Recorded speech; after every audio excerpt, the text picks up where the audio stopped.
बच्चों, स्वागत है हमारे YouTube चैनल में। जैसा कि पिछले 2 लेक्चरों में आप पढ़ चुके हैं कि प्रथम n प्राकृतिक संख्याओं का योग और प्रथम n सम संख्याओं का योग क्या होता है। वो होता है n इंटू एन प्लस 1/2 और दूसरा सम संख्याओं का योग क्या होता है n इंटू एन प्लस 1 होता है ना। आज हम इस लेक्चर में सीखेंगे कि प्रथम n विषम संख्याओं का योग क्या होता है। ये क्या होता है? n स्क्वायर होता है। तो सबसे पहले आप देखिए कि ये जो विषम संख्या होती हैं क्या होती हैं। ये होती हैं 1, 3, 5, 7, 9, 11, 13, 17, 19, 21, 23, 27, मतलब ऐसे गिनते चले जाओ। जो 2 से ना कट रही हो वो क्या होती हैं? विषम संख्याएं क्या होती हैं? विषम संख्याएं होती हैं। और जो आपकी 1 से मतलब शुरू हो रही हैं तो ये प्रथम विषम संख्या कहलाती है, ठीक ना। जैसे आपका सवाल क्या दिया है, प्रथम 3 विषम संख्याओं का योग क्या होगा। तो देखिए प्रथम 3 विषम संख्याएं क्या होंगी, 1 + 3 + 5। इनका योग कितना आएगा? देखिए 1 और 3 4 और 5 4 5 9, यानी इनका योग 9 आएगा। फार्मूला क्या करा कि आपके इसमें n बराबर कितना है? 3 है ना। तो योग क्या होगा? योग जो होता है n स्क्वायर होता है ना, यानी 3 का स्क्वायर कितना होगा? 3 त्रिक का 9। तो यानी कि इससे भी आपका आंसर 9 ही आ रहा है। एक बार जरा और चेक कर लीजिए कितना, कि प्रथम 6 विषम संख्याओं का योग कितना आएगा? 1 + 3 + 5 + 7 + 9, 1 2 3 4 5 + 11, 6 हो गई ना प्रथम 6 विषम संख्याएं। और इनका योग कितना आएगा? 11 9 20, 7 5 12, 20 12 32, 3 35, 1 36, कितना आया? 36। हमारा n कितना है? n हमारा 6 है ना। तो योग क्या होगा हमारा? योग जो आएगा ये होता है n स्क्वायर यानी कि 6 स्क्वायर, और ये कितना होगा? 36 होगा। दोनों तरीकों से आंसर सेम आ रहा है ना। तो अभी देखिए अगला सवाल क्या है, बोला है प्रथम 84 विषम संख्याओं का योग। तो n बराबर हमारा कितना है? 84 है ना। तो इनका योग क्या आएगा? हम रख देंगे योग हमारा जो आएगा n स्क्वायर यानी कि 84 का स्क्वायर, और 84 का स्क्वायर क्या होता है? योग जो आएगा हमारा 7056 होता है। यानी कि प्रथम 84 विषम संख्याओं का योग क्या होगा? 7056 होगा। देखिए अगला सवाल क्या है, 60 से छोटी सभी विषम संख्याओं का योग बताना है। 60 से छोटी यानी कि 1 + 3 + 5 + 7 + 9 + कहाँ तक जाना है? 60 से छोटी विषम संख्या हो जाना। तो ये 60 से छोटी अंतिम विषम संख्या कितनी होगी?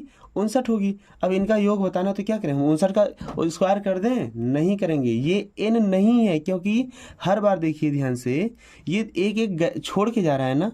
तो जो हमारा n क्या आएगा, अगर ये जो अंतिम संख्या जो है वो विषम है और मान लो x है, तो हमारा n जो कितना आएगा? x + 1/2 आएगा। यानी कि जो हमारा 59 है तो 59 + 1/2 करेंगे तो 60/2 यानी कि 30। तो हमारा जो n आने वाला है वो कितना आएगा? 30 आएगा। अब n 30 आया तो योग क्या होगा हमारा? योग जो होगा 30 का स्क्वायर करेंगे, और 30 का स्क्वायर कितना होगा? 900। तो यानी कि 60 से छोटी सभी विषम संख्याओं का योग क्या होगा? 900 होगा। अगला सवाल क्या है, 85 तक, यानी 1 + 3 + 5 + 7 प्लस करते करते हमें कहाँ तक जाना है? +85 तक जाना है, और इनका योग ज्ञात करना है। तो हमारी अंतिम संख्या विषम ही है, और ये कितना है? x है मान लो। तो क्या आएगा हमारा जो n आएगा वो क्या होता है? x + 1/2। ये विषम संख्याओं के लिए है। तो यानी ये कितना आएगा? n हमारा जो आएगा 85 + 1/2 यानी कि 86/2, और 86 का आधा कितना होता है? 43 होता है ना। तो हमारा जो n आएगा, n कितना आया? 43 आया। अब n 43 आया तो योग क्या आएगा हमारा? n स्क्वायर यानी कि 43 का स्क्वायर, और 43 का स्क्वायर क्या होता है? कितना आएगा?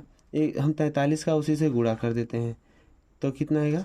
3 3 या 9, 4 3 या 12, 4 3 या 12, 12 12 40, 12 12 24, 24 के 4 कैरी 1 4 4 या 16, और 1 कैरी 8 की तो 17, यानी कि इसका जो वर्ग आएगा कितना आएगा? 1749 आएगा। और प्रथम मतलब 85 तक की सभी विषम संख्याओं का योग कितना होगा? वो आएगा आपका 1749।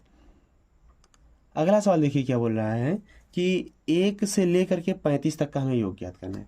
तो क्या करेंगे हम? 1 से लेकर के 35 तक का ज्ञात करना है। आखिरी संख्या विषम है, और मान लीजिए x है तो हमारा n कितना आएगा? x + 1/2, यानी कि हमारा जो n आने वाला कितना आएगा? 36, 35 में एक जोड़ो तो 36/2 यानी कि 18। अब हमारा जो n है ये आया 18। तो योग कितना होता है? योग जो होता है वो होता है n स्क्वायर ना, यानी कि 18 का स्क्वायर, और 18 का स्क्वायर कितना होता है? 324। तो यानी कि 1 से लेकर 35 तक सभी विषम संख्याओं का योग कितना आएगा? 324 आएगा। अगला सवाल क्या दे रहा है, दे रहा है कि मतलब 25 से लेकर के 51 तक सभी विषम संख्याओं का योग ज्ञात करना है। तो देखिए ध्यान से, अभी पिछली बार क्या था कि सारी की सारी संख्याएं जो थी वो 1 से शुरू हो रही थी, वो तो प्रथम विषम संख्या थी। लेकिन इस सवाल में क्या हो रहा है कि जो हमारी संख्याएं हैं वो 1 से ना शुरू होकर के कहीं बीच में 25 से शुरू हो रही हैं। तो इसके लिए हम क्या करेंगे कि पहले तो हम 1 से लेकर के कहाँ तक, जितना बोला है उतना तक जोड़ लेंगे। कितने तक, मान लो कि 23 + 25 प्लस कहाँ हमें जाना है टोटल 51 तक, तो हम 51 तक का जोड़ लेंगे। इतना जोड़ने के बाद इसके योग में से हम क्या करेंगे, 25 से पहले जितनी भी संख्या है उनको घटा देंगे, तो हमारी इसके बाद वाली संख्याएं बच जाएंगी। यानी कि हमारा जो x है ये कितना है, x हमारा 51 है, तो योग कितना n कितना आएगा, n बराबर जो हमारा बोला पहले n1 जो होगा हमारा कितना आएगा, 51 में एक जोड़ो तो 52 का आधा 26, और जो दूसरा n1 आने वाला है वो n2 जो आएगा वो कितना आएगा, देखिए ये 23 है ना, तो इसकी अगली संख्या क्या होगी 24, 24 का आधा 12।